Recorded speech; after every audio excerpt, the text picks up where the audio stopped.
We're live. Got Great. Cool. it. We are on the internet, the infotech highway, as they say, and we're surfing it.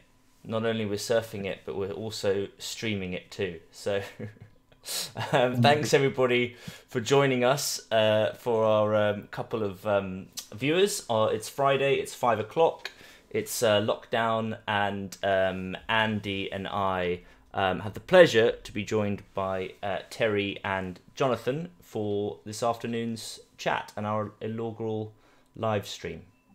Andy, would you like to introduce our guests, and it'd be great if you could talk a little bit about yourselves. Okay, well, I'm Andy Payne, and I've been in the video games industry all my life, specifically since 1985. So it's not all my life, it's all my working life, to be specific about that. And I do lots of things. I invest in games. I've got some games companies, currently working on making Animal Farm, chairman of the British Esports Association, do some stuff with Yuki, work for the Gambling Commission, and other things. And my two good friends here who are joining us today, Terry Haynes. Terry, Yeah. what do you do? I'm Terry Haynes. I look after the business development for Studio Gobo and Electric Square, who are part of the Keywords organisation. I've been in games since 1989, working at Virgin Mastertronic. Got into that in QA testing before Sega Europe. Worked at Probe Entertainment in the days of Mortal Kombat and Die Hard Trilogy and so forth. And I've been at Gobo Electric Square for 3 years now, and we're a studio of 300 across 4 locations. I'll let John introduce himself. Good afternoon, my name is Jonathan Beals. I've worked in the video games industry since January 1986. Started on Popular Computing Weekly, got in at a very, very young age, really enjoyed it. It's when my world went from black and white into colour. I went to Future, I launched Atari ST magazines, started out on my own. I did events, do a lot of events, videos, TV commercials, promo videos, install launches. I did Sony's first ever launch in 1993. God, I've done so much stuff. As I do events, work in media as well. Do a lot of work in football as well for Sky Sports. I do video games coverage on Talk Sport. I've done esports event as well with Gfinity, with EA, with a lot of the publishers, and continue to do so. And I made a film recently on Call of Duty, a documentary called Codumentary, would you believe it? Did really well, very happy with that.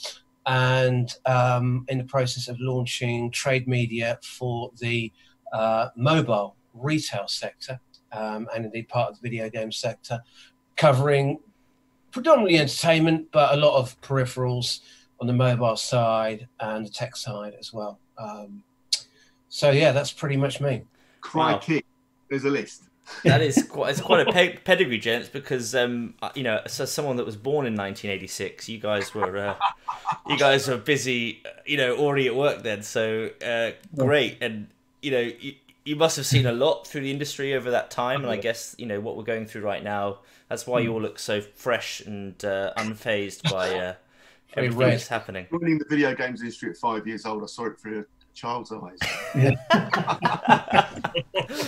Yeah. Very good. So, well, I think one of the really interesting things about the industry right now, and through the global pandemic, coronavirus, is actually the games industry seems, at least on the face of it, to be doing very well, to be very resilient. We've seen Counter-Strike, for example, game very close to my heart, highest concurrent player record of all time, with over 1 million concurrent players. Steam smashed its records last month with 24-hour peak at over 20 million players, and all the tertiary stuff around the core playing, things like Travis Scott's Fortnite concert reaching 12.5 million viewers. Seems like everything's going very well for the games industry, despite everything that's happening. Be great to hear. Is that right, or is that a right thing to say? Let me just quickly open the mood here, because on the face of it, video games companies are doing okay. That's based on other media, entertainment businesses not doing so well. Okay, so I think video games is in reasonably good health, but there's a whole load of other stories underneath there, which are challenging. If you're in events right now in the video game space, it's challenging because live events, whether they're esports events or whether they're trade events or whether they're consumer events like stuff like PAX, or Gamescom, that is a massive challenge right now because we're unlikely to see any events outside of China until 2021. So that's definitely an issue. I think also if you're trying to break new IP, intellectual property, if you're trying to break something new, it's quite hard at the moment to get any kind of breakthrough whatsoever with the media because the big games are so dominant. And that may not be different if COVID-19 hadn't hit the world like it did. But right now it's tough. It'll be very interesting to see how Riot get on with their new game because that is a company that can break stuff through, and everybody's been waiting for a long time to see what they've got next. And next has arrived. So I think there's overall it's in decent shape, but we're used to working remotely as teams, and I think that is an advantage. But also we're all like everybody else. We're in a connected world economy, and if the world economy falls drastically and people's spending power is reduced, I think what we might find in games is that game time might go up, but the amount of cash being sort of effectively paid goes quite a bit down. So we'll see. Yeah, I agree with you, Andy. I think that the current industry and people who've got products out in the market are probably having great times. And obviously you mentioned figures there for Steam and so forth. I think there's challenges from a development point of view, and I guess for publishers, is that of getting new product to the market because they've got to look at other ways of doing that. Because traditionally, publishers would maybe go to something like a QA house, a lock check place, even approvals from like the manufacturers, your Sony's, your Microsofts. I'm sure they're going to be taking longer. QA, where you would have huge studios around the world with hundreds, maybe even thousands of people in there play testing the game. Obviously, that's not going to be viable. The security behind that isn't going to be. So those adapting, I know Keywords obviously are big players in that QA market, and I know that the studios have very much adapted extremely quickly to handle that. But I still see that as being a kind of a challenge for publishers, just getting their products into market, getting it manufactured, getting it shipped. And also, does everything new products this year? If I know, where are we going to be with stores? Are people going to be able to go out and buy product? Is it all just going to come from Amazon, or is digital downloads going to be? Is that where it's all going to go these days? I don't know. Yeah, well, I think we already are there with the digital downloads. I think I'm seeing the numbers of the last month. I think I saw something like 180% more digital downloads, but the mix was already pretty in favour, and I can't think today of really where on the high street I would go to buy a game other than Game. But if you don't like Mike Ashley, you're not going to shop there, are you? So very true. Yeah, I think it's a difficult one. Yeah, it's interesting you say this about the downturn and the cash being spent, but Andy's right in terms of on the surface of things. You've got the larger titles which are doing well. You've got, as you say, the Counter-Strike, the concurrent players, Steam doing well, and so forth and everything else. Post-pandemic, I think the globe generally, all the territories are going to have recession, are going to be in recession. But in the games industry, you can look back. Sometimes you've got to look back to kind of look forward. And when you do look back, and you look back to even the late 70s, early 80s, pretty much every time there's been a recession, the games industry has done really well. Track back to the late 70s, early 80s, you had the Atari 8-bit cartridge console boom, which did incredibly well. Now, they were expensive at the time, and then you had the ColecoVision and the Intel. So there was that big kind of first-gen 8-bit console boom. Then in the mid-80s, early mid-80s, you had the home computer boom with the Spectrum and the Commodore 64. Now, in the UK, in the early 80s, once again, prices on that hardware was pretty high. I think the VIC-20 was about 200 quid. I think a Spectrum was about 150 quid. But there was, good demand on those. And then in the early 90s as well, we had yet another recession. It's almost like a conspiracy theory. You know, it's like you have a recession and then video games do well. Of course, the early 90s, you had the Mega Drive and the Super Nintendo boom. The Amiga did brilliantly in the UK. That was £300 a pop. Everybody was in, you know, the entire economy was in recession. Cartridge games weren't cheap, but, you know, again, you had a boom. And then in 2008, again, you had the financial crash. I remember the Golden Joystick Awards that year. And there was the who's the Scottish comedian, the ginger guy, somewhat quite Boyle. Yeah, that's it, Boyle. And he was doing the comparing, and he turned around and said, "Are all you people affected by the credit crunch?" And everybody just looked at each other, and I thought, no, they're not, because in 2008 we'd had 3 years of the Nintendo, or 2 years of the Nintendo Wii, which got into 1 in 5 households.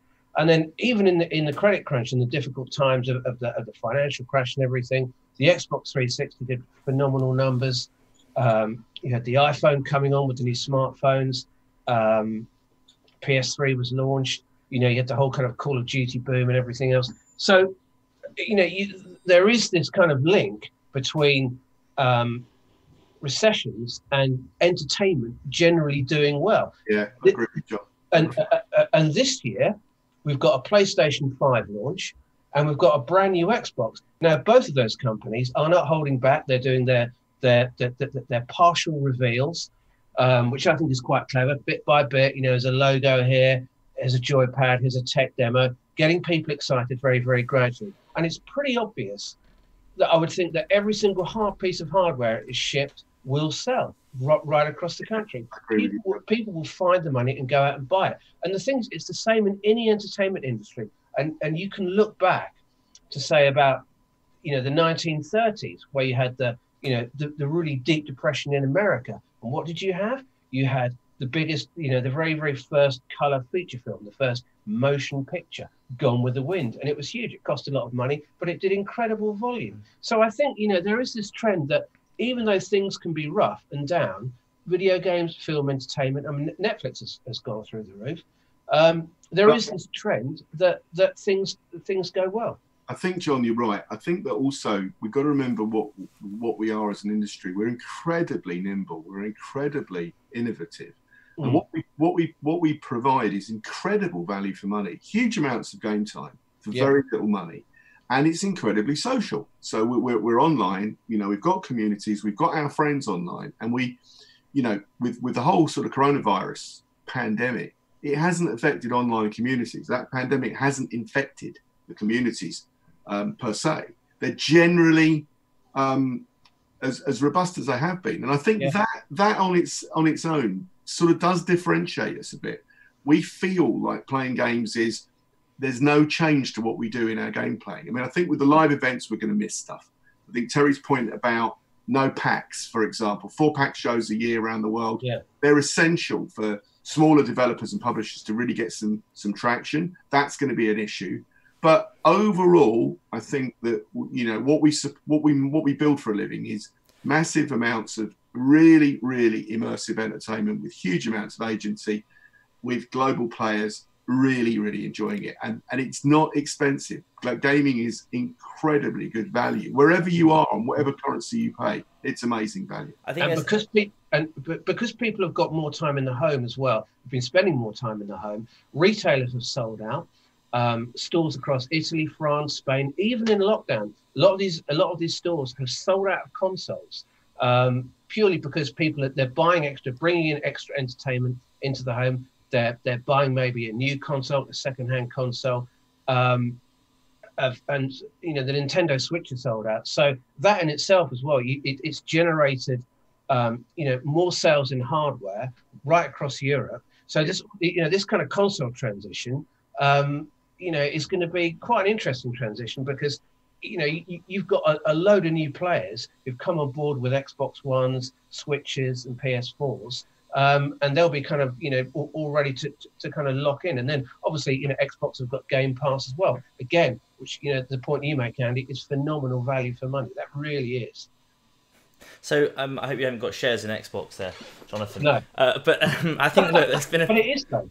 No, I agree. Yeah. I think there's a lot that you guys have discussed to unpack. I think the first thing that I want to mention is there's a great quote, a Lenin quote actually, which is there are decades where nothing happens and weeks where decades happen. And I think this has been one of those sea change moments where, you know, people who had never live streamed before, even aware of Twitch or live streaming, are now doing Instagram yoga lessons or Pilates lessons on Instagram, or, you know, house partying their friends. And, you know, what used to be a niche hobby of nerds of being online with each other through Discord or TeamSpeak or Ventrilo has now become a very mainstream thing to do through, you know, so things are moving very, very quickly, which I think is great for the games industry. It's great for VR. It's great for sort of online games. I haven't played, you know, I've got a great group of friends at the moment. We're playing Warzone every night. There's 7 of us, and we play every night for a couple of hours. And it's actually, I'm more social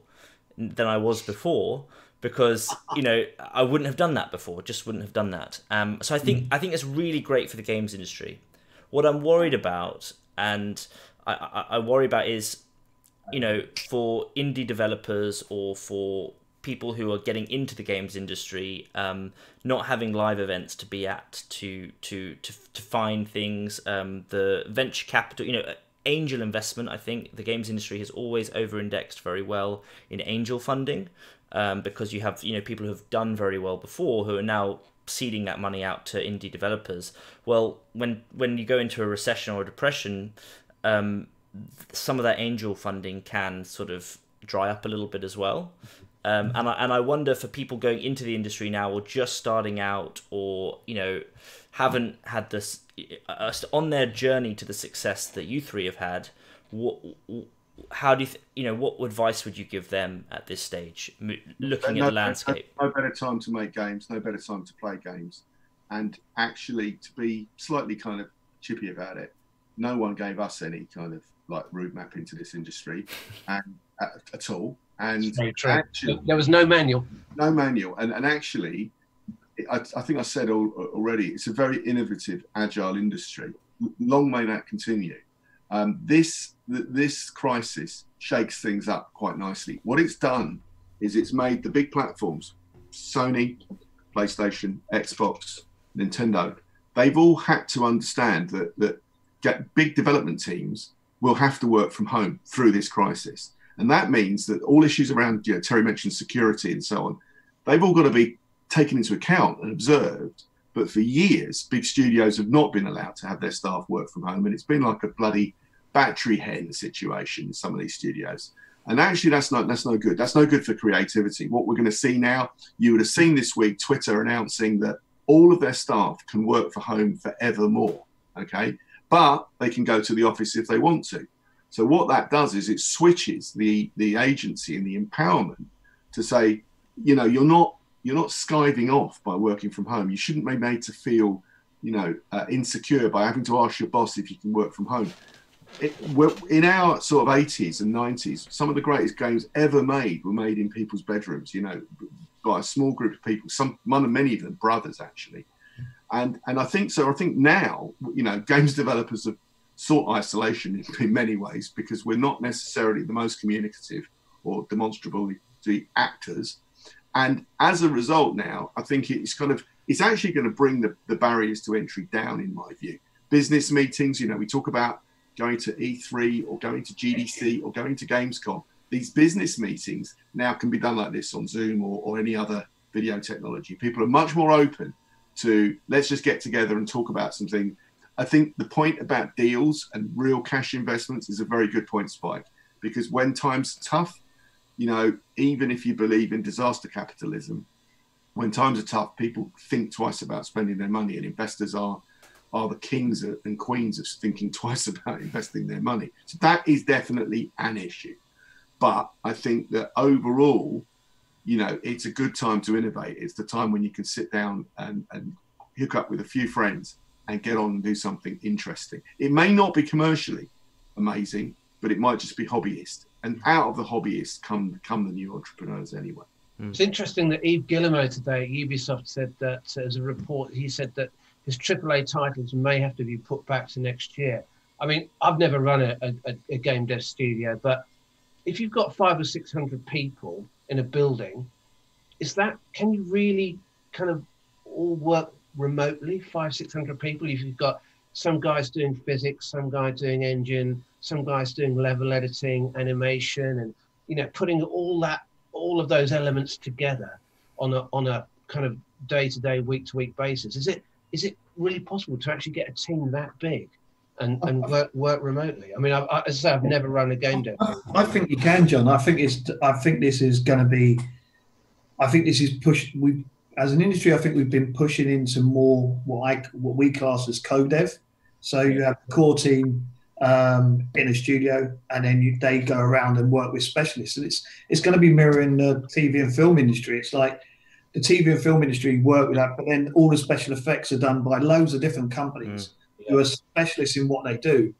And that's what I think will happen. And the boom and bust of studios from years ago back that we've all known of, where they've grown the studio so big and then they've not managed to hit the units or whatever, and then they've had to close the studio and make lots of redundancies. And I mean, teams have come and gone. I think those days probably will be behind us due to the fact that I think teams will be smaller and slicker, but they will be really the specialists in what you do. So Gobo, I'm not just talking about, but we specialise in character action, and Electric Square Brighton Studio specialises in racing games. And that's what we do. We've been doing that for 20 years. So it's not that we don't want to kind of dip our toe into other marketplaces. It's people come to us and say, you make great racing games. You know how to handle vehicles in games and stuff. Can you look after that for us? So we're currently working on products where we're doing the vehicle handling for a product at the moment. But I think that will become the norm. And I think studios have potentially had their hand pushed in this direction because of COVID and the security sides, where they've gone, oh, we can't work with outside sources because of security and this stuff. But now it's happening internally for them. I think people are looking at it going, hang about, this kind of works. It's like we work with really professional people, and trust is always the major element, and they're working with trustful people. I think, Terry, you're absolutely right there, because I do think like talent has always been the issue. And speaking from a sort of UK perspective, we've got good talent in this country, plenty of it. But, and here's the but, there is global talent, and outside of time zone and potentially language, and I say potentially, but time zone, there's no barrier at all to working with, in the businesses I'm involved with, everything's distributed, and time zone's probably our biggest challenge, in that if I'm talking to some people in Southeast Asia, it's like, for me, it's an early morning discussion. And if I'm talking to people on the West Coast of America or Canada, it's a late evening discussion. So, sat in the UK, you're kind of in that time zone next to us anyway.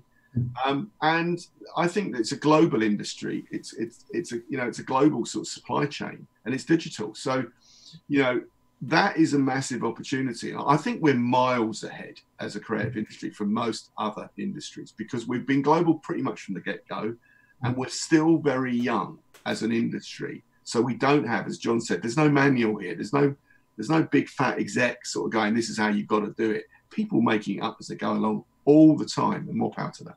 It's very true. And the point on discoverability, and then on the new IPs coming in this year, because it might be hard getting discovered because of the media and the lack of events and everything else. Well, there's two very good examples of games which have done incredibly well, which were totally ignored by the video games media and indeed the mainstream media at launch. And that's Fortnite and PUBG. Because when they both came out, Fortnite came out, I think it was about July 2017. It didn't have any coverage whatsoever, nothing. Because games media, quite understandably, will run stories on Grand Theft Auto, FIFA, Call of Duty, anything which is going to get the eyeballs and the clicks. That's the way the media works, because they need the traffic and everything else. So bring out a new IP. I know it came from Epic, and they, a bigger studio and everything else.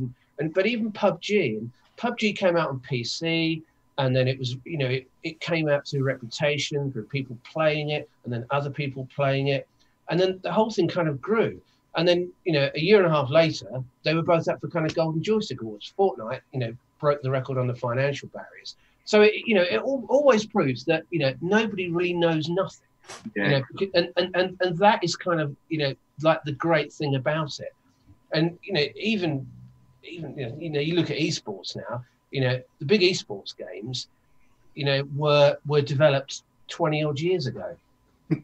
So, you know, nobody knows nothing, and there's always an opportunity. And it's very hard for people to say, well, that's not really going to work, that's going to work.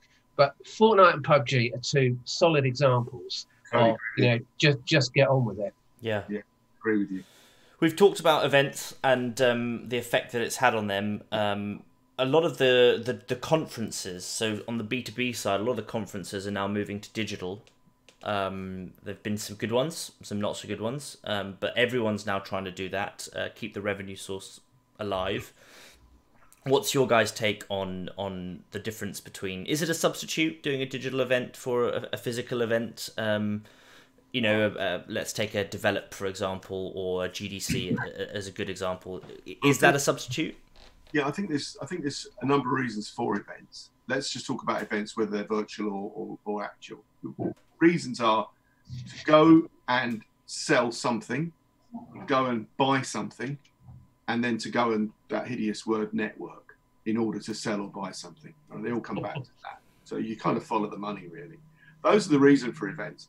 The best events for me have been the ones where unexpected things have come out of them. I've gone with one task or two tasks, and then found that actually there've been opportunities. And without running the events down at all, because I've had some fantastic times at E3 and GDC and Gamescom and CES back in the old days.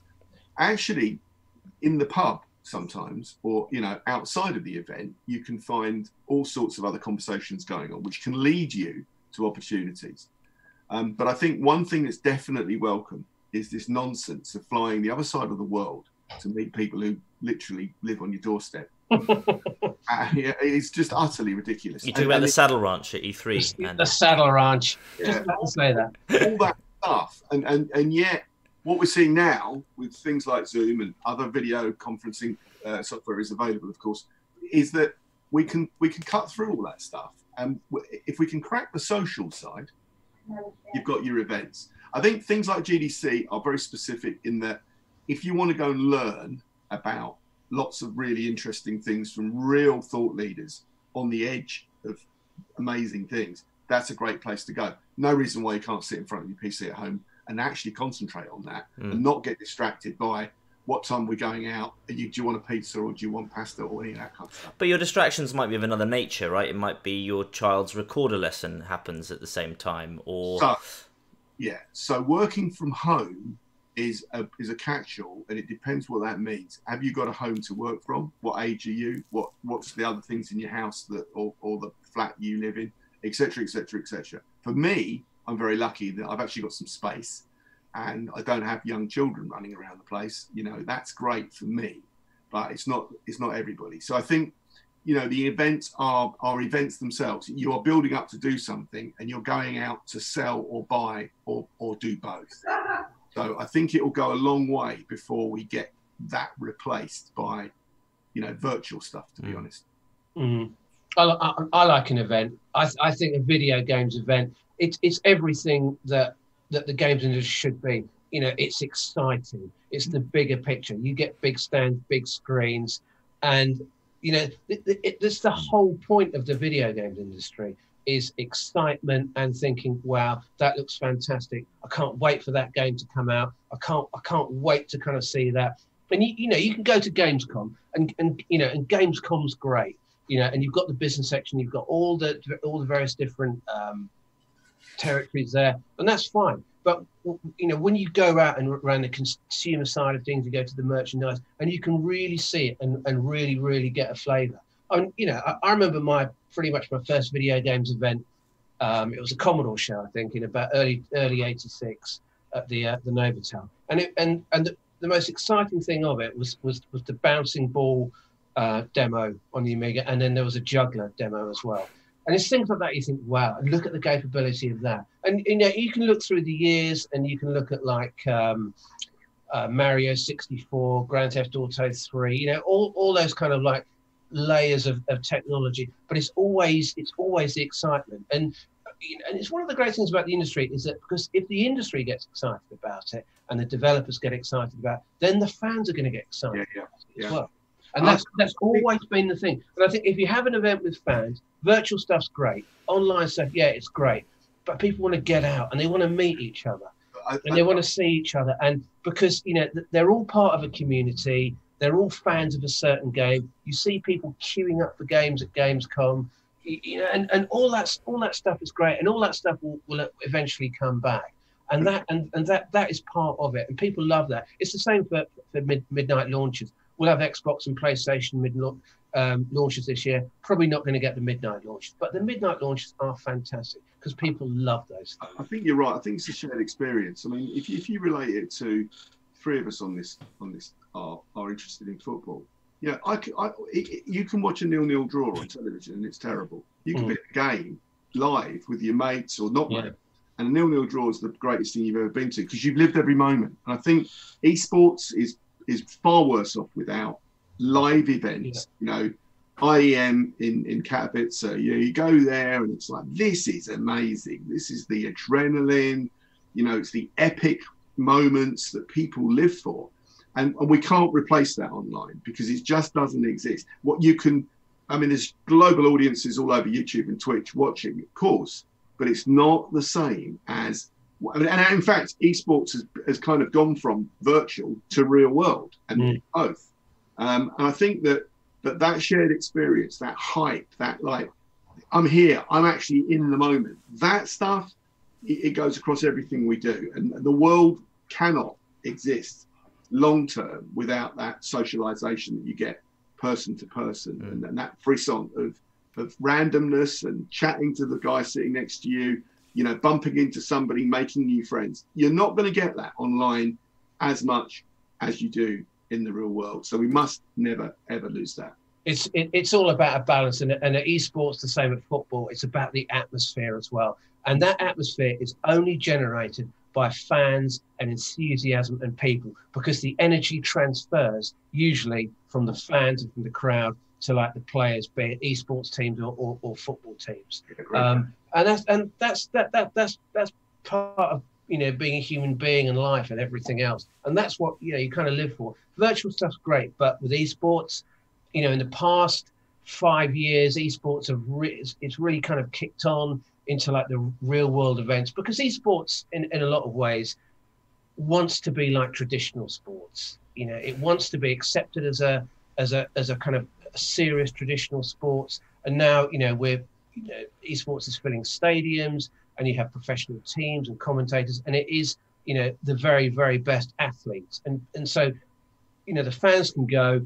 Usually you get a lot of fans in esports who are particularly fans of a specific player, not necessarily a specific team, but they will go, and, you know, they know that being part of that big crowd and with the big screens and the big audio and the commentators and everything else is absolutely fantastic. And I might challenge you there, Jonathan. I might say that traditional sports wants to be like esports now. It's most of the conversations that I have with sports club is, how can we get into esports? No, I think both of you are talking parallel there, to be honest.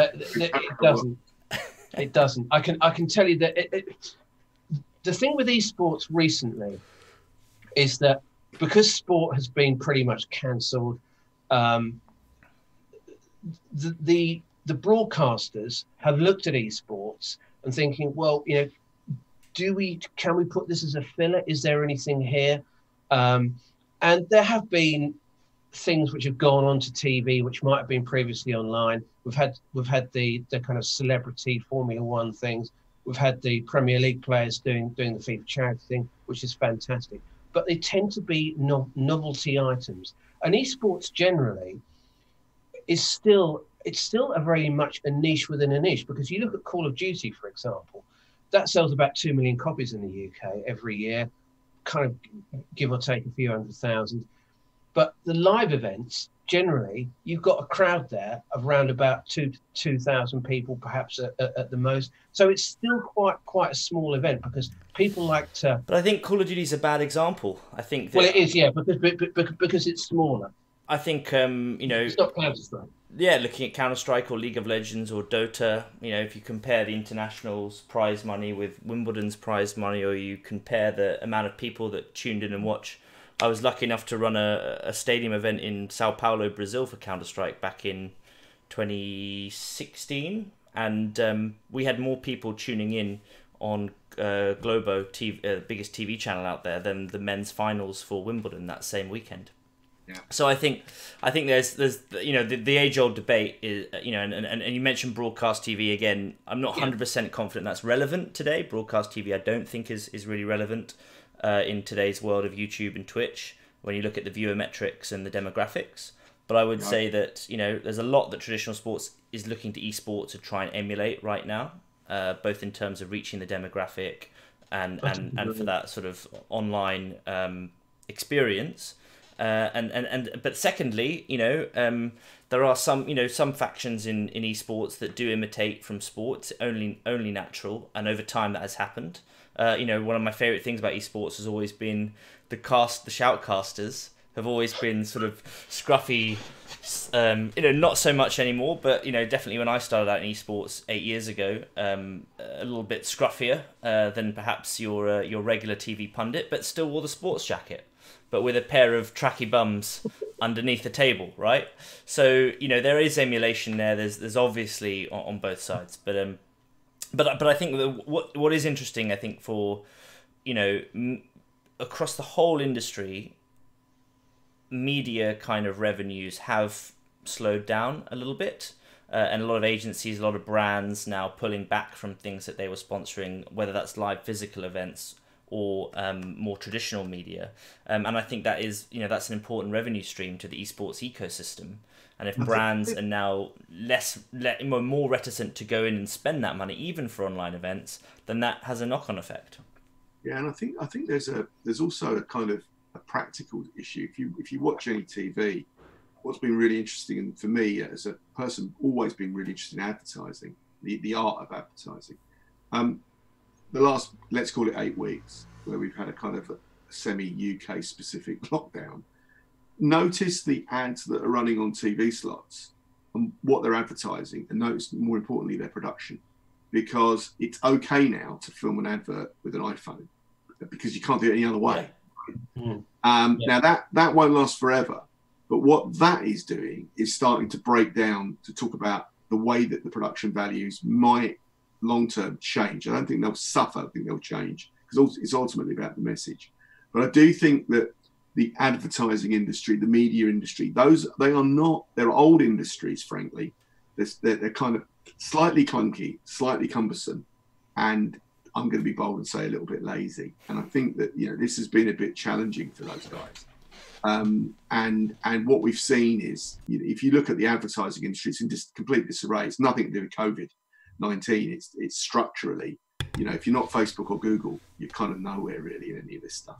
So I do think there's challenges all round, but ultimately people want to be entertained. They want to be part of the story. They want to tell stories. They want to listen to stories, read stories, play stories.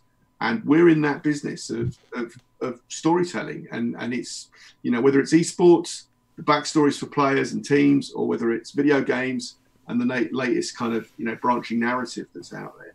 We're in an amazing place. And humans from the year zero have told each other stories, and that's what drives us. Yeah, absolutely. I think, despite going back to your question, also obviously the guys have chatted about conferences against virtual conferences. I mean, I've done a few of the virtual conferences, and they've worked out well with regards to an introduction and getting a hi, nice to meet you sort of thing, and seeing where that potentially leads from a biz dev point of view. But one thing I've picked up on it is a lot of the people I've spoke to have said it's been great having these to meet indie teams who potentially wouldn't have the funds or the money to be able to go to somewhere like San Fran for GDC, the hotels, the expenditure and all that sort of stuff. So having these virtual conferences is allowing potential publishers and partners to meet smaller teams and stuff like that, which obviously is good, because that's, I guess, where, as we touched on earlier, that's where the new generation of game makers are going to come from. That's where those friends at university or wherever they may be will get together and make something, but they can't get it in front of someone. But by having these virtual conferences will allow them to do that. Yeah, Terry, you're spot on there. Listen, we come from a generation which coded from the bedroom, okay? And the whole thing's gone full circle. You now you're able to code from your bedroom again. You're also able to pitch from your bedroom. You've not been able to pitch from your bedroom. Now you can. So this is a game changer, because the talent is out there. And as Terry says, it's bloody expensive. If you have to go and haul your ass over to GDC or E3 or Gamescom as an indie, you know, usually on living on fumes, survive on nothing. It's very expensive to do this stuff. And there's an arrogance amongst the industry. You know, we'll fly and do this, we'll come in business class, we'll hire the hire, whatever it may be, all this kind of rubbish. And actually that's been a barrier to a lot of the real talent. You know, I'd go as far as to say some of the great publishers out there right now, people like Devolver, have made it easy for indie talent to come in, because they've always said, we're going to do our own thing over here, come in, we'll help you, you know, we'll sort of make it easy for you. Now you can pitch from your bedroom. I mean, come on, this is about games. Yeah. It would be great. It would be great, really, that when the events come back, hopefully next year, that we have a balance of what we have now in terms of the virtual events for trade and consumer, and we have the real life events as well, because that will give something for everybody then. Yeah. And I think also, you know, kind of issues around, you know, we're talking about COVID-19, coronavirus, whatever it's called this week. Bottom line is our industry faces the same problems that everyone else does. Problems, opportunities. Climate change, okay, so getting on aircraft and flying around on expensive flights everywhere, forget it. And robotics and AI, you know, we're right in that, okay? You know, are they going to take away people's jobs? Yeah, they're going to take away some of the rubbish jobs. Are they going to give people new opportunities? Yeah, they are, for smart people. So we've got to skill up. We've got to be open-minded. We've got to be able to not rest on our laurels. Guess what? The video games business has never had the chance to rest on laurels. As soon as you sit on some laurels, someone comes along and says, they're the wrong laurels. You need to be over here. And that's what we see all the time. Everything's moving. We're all survivors. It's always been an evolving laurel. It's always evolved ever since. Seriously, you can think back to every year since like the mid '80s, and it's always changed. And you know, something else comes along. Esports is going to change as well. People think that that, you know, things like Counter-Strike and League of Legends will be around in 5 to 10 years. I don't think they will at all. I think you know, in terms of evolution, I think that the way esports is going to change dramatically is a global TV company will be looking at esports, because TV companies and sports in the past 10, 15 years, we've seen how the Premier League rights have gone and the NFL rights have gone. They're essentially buying these rights up, but they're not actually owning anything. Esports is growing. So you look at broadcast media, television, and they think, well, how can we get into this? Games like Counter-Strike and League of Legends, you know, Counter-Strike's the Half-Life mod. You know, that was made in the mid-90s.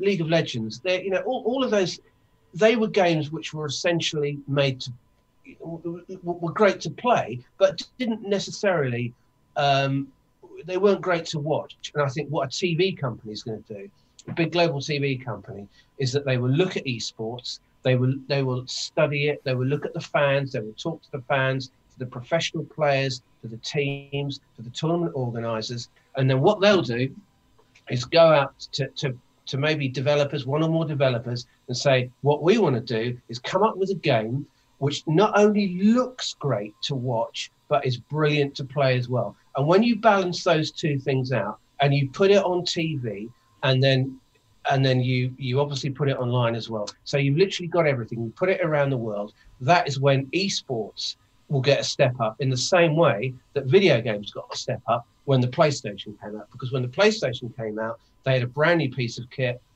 3D technology, and it changed video gaming forever. And that's my prediction on esports. Because the way esports is at the moment, it's pretty low level. You watch League of Legends and you think, what the hell's going on there? But if you have a game which looks incredibly, which is fairly simplistic but brilliant to play. It balances out both for like the viewer and the player. That's when it goes into. I think you might be onto something, but I'm going to just say one thing. I don't think it'll be TV companies. I don't think they'll be anywhere near it because I don't think they'll be relevant. I think it's the games publishers who have all of the expertise, who understand. You look what Activision Blizzard are up to. Yeah. Electronic Arts, Rockstar, the Nintendo, they understand video games. They will understand this business. They'll own it. And the differences between the world of sport and the world of esports is the vertical is completely owned by the publisher as far as they want it. Okay. And that is the difference. In football, FIFA may own the World Cup. UEFA may own the Champions League. The Premier League may own their rights, but nobody owns football. In video games, you want to do something with any of those games, the publisher's got something to say about that, full stop. They own the vertical 100%. Yeah. That is a game changer. And I think you'll see, that's why I think, you're going to see those publishers become, they already are media companies.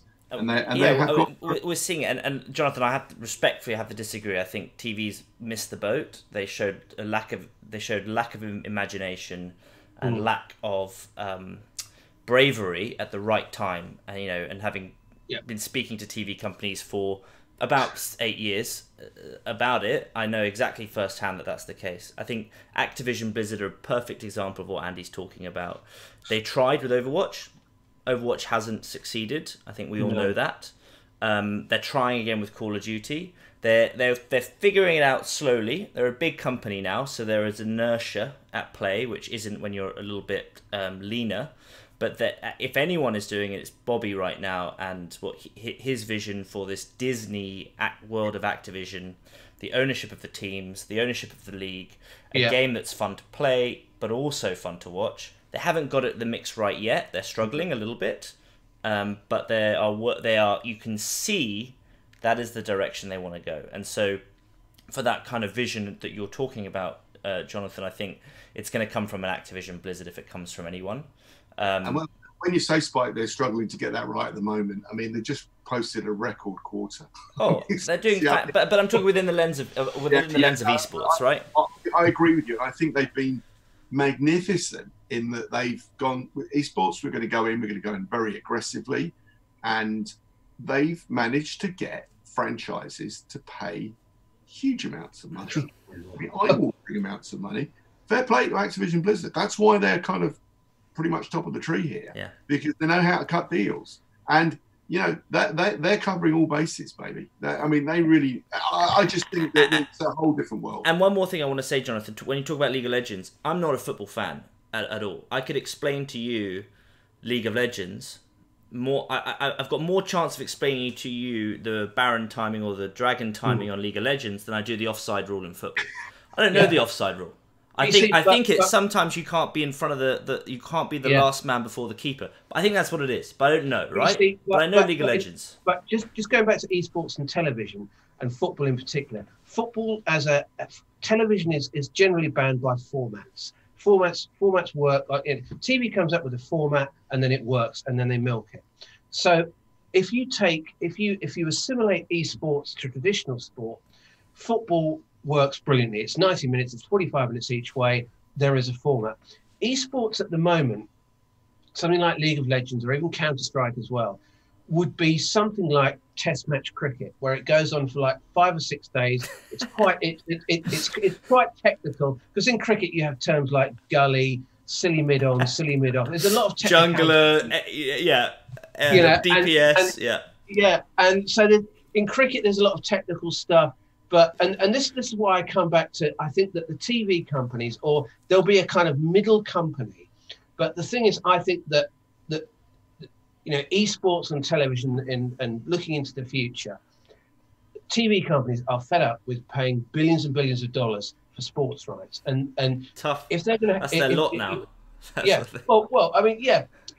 kind of hard to kind of predict the future. But you got to remember that a lot of these TV companies have got a lot of money. And I think that what they would like to do is to own their own game, to own their own sport, essentially. And that would mean going out to a developer and developing. It's all hypothetical, of course, but I see that as the future, because you know, the reason why we're here in games is because people who were playing games 20 years ago, 30 years ago, a lot of them are still playing games now, and then the whole thing has kind of evolved. And I think we'll probably see esports on, you know, mainstream TV probably in the next 20 years, I would guess. Oh, I don't think we're gonna have mainstream TV. It's not going to exist in 20 years, Jonathan. Yeah, I've never paid a BBC license in my life. I have a Netflix and a YouTube. I don't have a TV or a cable box or whatever they're called that sit underneath it. I agree. TV's not going to exist. I think that what we're talking about is screen entertainment, and the delivery mechanisms are now global, and that's it. You know, if you look at where the money is, it's with Amazon, it's with Facebook and Google, it's with Google, it's with Microsoft. Those are the tech companies, and probably Tencent, I think, and Alibaba, you know, from the East. The tech companies have got it. They've got direct route straight into your eyes via your device, and your device is very versatile. And you call it up when you want it, and you pay as you go, or you know, you opt in and opt out. I think that's where I would end that conversation, because I think it's part of the evolution. What's important is what's on those services. What is the stories? What are the games?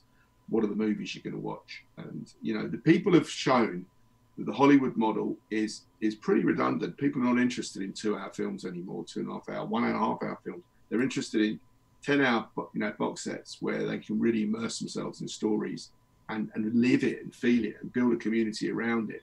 And video games lead the world in the way that we know how to build communities better than anybody else. Gentlemen, it's been a very great hour. Thank you very much for joining us. It's been really good and really good insight into, you know, I think hopefully people will take a little bit from this. And thanks a lot for joining us. And yeah, Andy, we'll try and do this again next week, I think. Next week, same time. Brilliant. Yeah. Same time next week. Mike. Thanks, guys. Good to see you, Andy.